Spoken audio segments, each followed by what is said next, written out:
গীতা পাঠের ৭ নম্বর অধ্যায়ের বিজ্ঞান যোগের 21 শ্লোক, মানে ২১ নম্বর শ্লোক। হরে কৃষ্ণ। যো যো যাং যাং তনুং ভক্ত শ্রদ্ধয়া চিতু মিচ্ছতি তস্য তস্যাচলং সত্তাং তামেব বিদ ধাম্যহম। য মানে যে, য মানে যে, জাম মানে যে, জাম মানে যে, নুম মানে দেব দেবীর মুক্তি, ভক্ত মানে ভক্ত, শ্রদ্ধয়া মানে শ্রদ্ধা সহকারে, অচিতুম মানে পূজা করতে, ইচ্ছতি মানে ইচ্ছা করে, তস্য মানে তার, তস্য মানে তার, অচলাম মানে অচলা, শ্রদ্ধাম মানে শ্রদ্ধা, তাম মানে তাতে, এব মানে অবশ্যই, বিদধামি মানে বিধান করি, অহম মানে আমি, অনুবাদ পরমাত্মা রূপে আমি সকলের হৃদয়ে বিরাজ করি। যখনই কেউ দেবতাদের পূজা করতে ইচ্ছা করে, তখনই আমি সেই ভক্তের তাতে অচলা শ্রদ্ধা বিধান করি।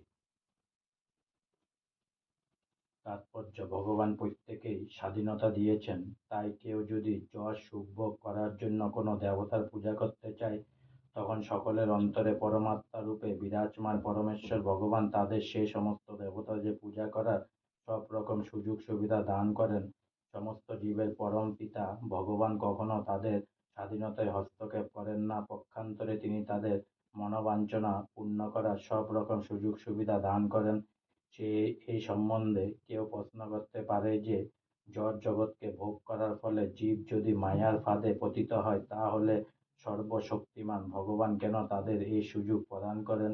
এর উত্তর হচ্ছে, পরমাত্মা রূপে ভগবান যদি সেই সমস্ত সুযোগ সুবিধা না দিতেন, তাহলে জীবের ব্যক্তিগত স্বাধীনতার কোনো মূল্যই থাকতো না।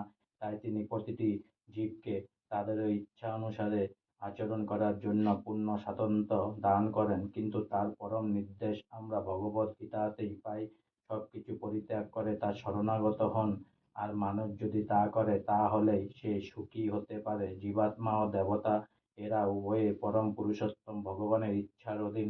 তাই জীব নিজের ইচ্ছায় দেব দেবীর পূজা করতে পারে না, এবং দেব দেবীরাও ভগবানের ইচ্ছা ব্যতীত বর দান করতে পারেন না। ভগবান বলেছেন যে তার ইচ্ছা বিনা একটি পাতাও নড়ে না। সাধারণত সংসারের বিপদগ্রস্ত মানুষেরাই বৈদিক নির্দেশ অনুসারে দেবোপাসনা করে।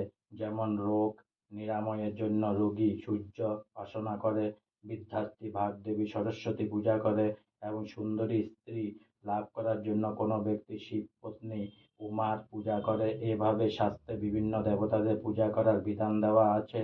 আর যেহেতু প্রতিটি জীবই কোনো বিশেষ জাগতিক সুযোগ সুবিধা উপভোগ করার অভিলাষী হয়, তাই ভগবান তাদের অন্তরে বিশেষ বিশেষ দেব দেবীদের প্রতি অচলা শ্রদ্ধা দান করে, তাদের উপাসনা করতে অনুপ্রাণিত করেন, এবং তার ফলে তারা সে সমস্ত দেব দেবীর কাছ থেকে বর লাভ করতে সমর্থ হয়।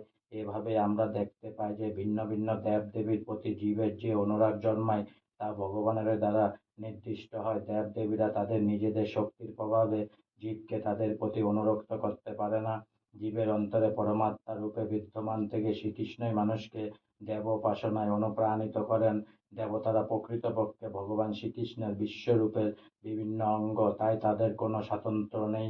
বেদে বলা হয়েছে, পরমাত্মা রূপে পরমেশ্বর ভগবান দেবতাদের হৃদয়েও বিরাজ করেন, তাই তিনি বিভিন্ন দেব দেবীর মাধ্যমে জীবের প্রার্থনা পূর্ণ করেন।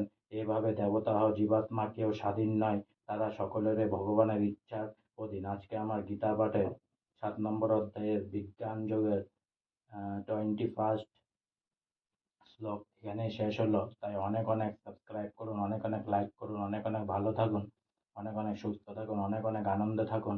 আর সঙ্গে বলুন, হরে কৃষ্ণ কৃষ্ণ কৃষ্ণ হরে হরে, হরে রাম রাম রাম হরে হরে, রাধে রাধে।